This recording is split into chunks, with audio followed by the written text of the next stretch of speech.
এবার ইডিকে কার্যত ধমক দিল দেশের শীর্ষ আদালত। আজ বৃহস্পতিবার তামিলনাড়ুর সরকারের একটি মামলায় প্রধান বিচারপতি বি.আর. গাভাই এবং বিচারপতি আগস্টিন জর্জ মাসির মন্তব্য, ইডি সংবিধান মানছে না, ইডি নিয়ম কানুনের সব সীমা ছাড়িয়ে গিয়েছে, ইডি মানছে না সংবিধানের ফেডারেল স্ট্রাকচারও।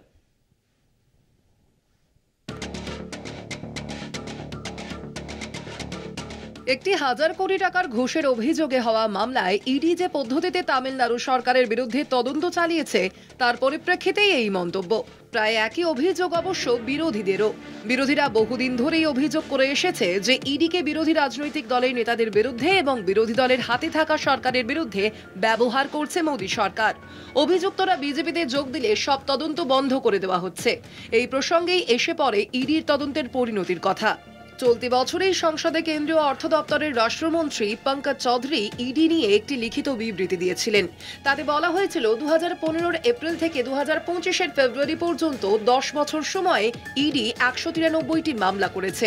এই 10 বছরে 2টি মামলায় অপরাধ প্রমাণ হয়েছে।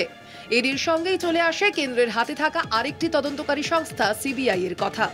মনমোহন সিং জমানায় কয়লা কেলেঙ্কারি সংক্রান্ত তদন্ত রিপোর্ট প্রসঙ্গে সুপ্রিম কোর্ট সিবিআইকে কেজড প্যারট বলেছিল।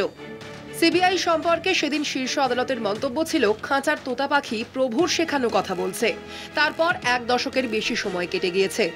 সিবিআই এর বিরুদ্ধে প্রভুভক্তির অভিযোগ কমেনি, বরং আরও বেড়েছে।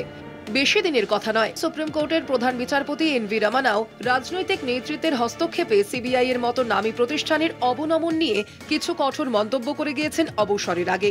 এন.ভি. রমনা সিবিআই এর প্রতিষ্ঠা দিবসে অনুষ্ঠানে গিয়ে বলেছিলেন, আমরা ভারতীয়রা খুব স্বাধীনতা প্রিয় মানুষ।